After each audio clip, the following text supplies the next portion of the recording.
Good morning. Can you hear me okay?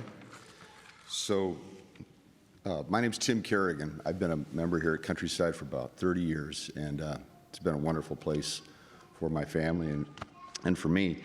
I want to say, if I were on my game, I would have said, "You're not putting me after Reverend Wallace. This is ridiculous."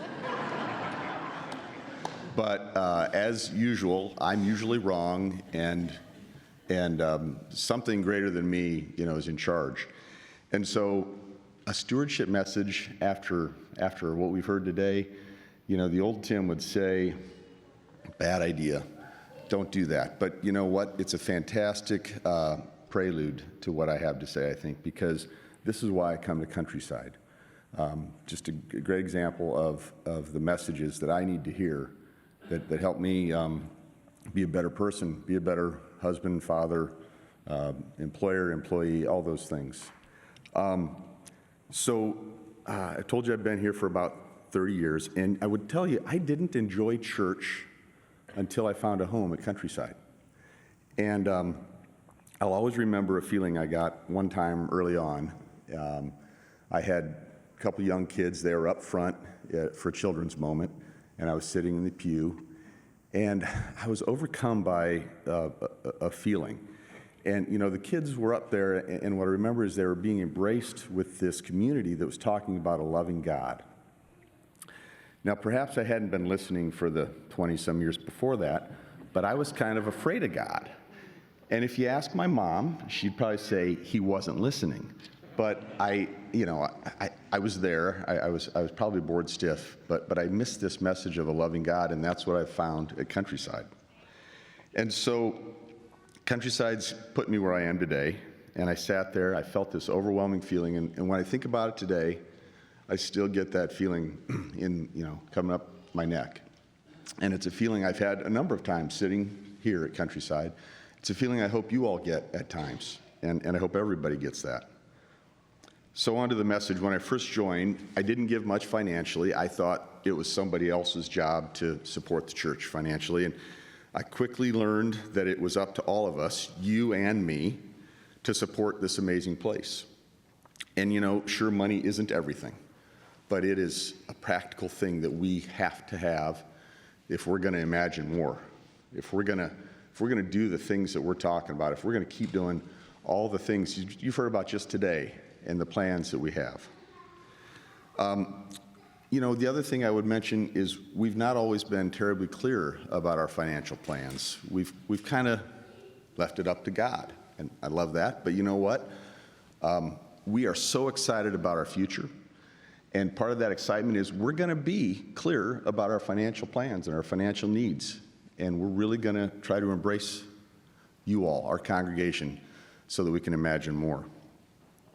Our congregation is energized, as you can see. We have a wonderful leader in Reverend Jenny, who is just awesome. And we have big vision for what's next. Countryside has meant so much to me and countless others. And I'm telling you, the best is yet to come. But we can't achieve all that we want to achieve without your help. So I would point out inflation, a dirty word, but actually not a dirty word, because we need to keep growing, but it has increased 25% since we moved into this building in 2019. So a $3,000 contribution when we moved in is equivalent to $3,800 today. But this is not Imagine equivalent, it's Imagine more. So we're asking everybody to step up.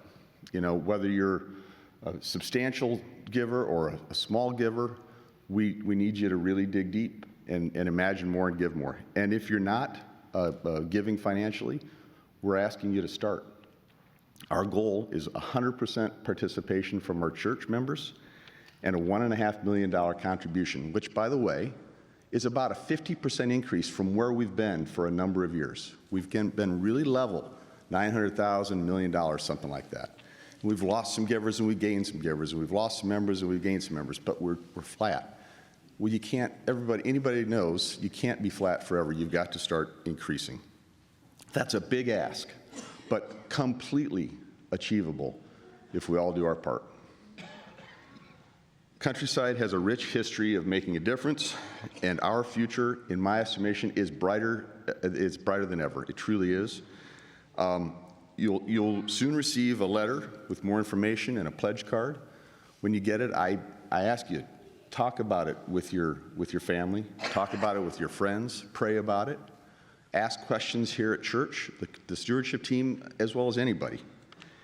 And then fill out that card. And I'm asking you, please fill it out in a meaningful way. Fill it out in a way, give in a way that makes a difference at what I think is a really important time in Countryside and in the world. Give in a way that celebrates Countryside, because this place is worth celebrating.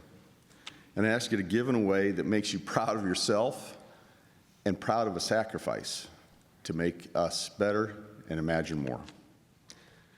That's my message. Thank you for giving me your time this morning. I want you to know I'm grateful for this church and this community that lifts me up, and I'm excited to imagine more with you. Thank you.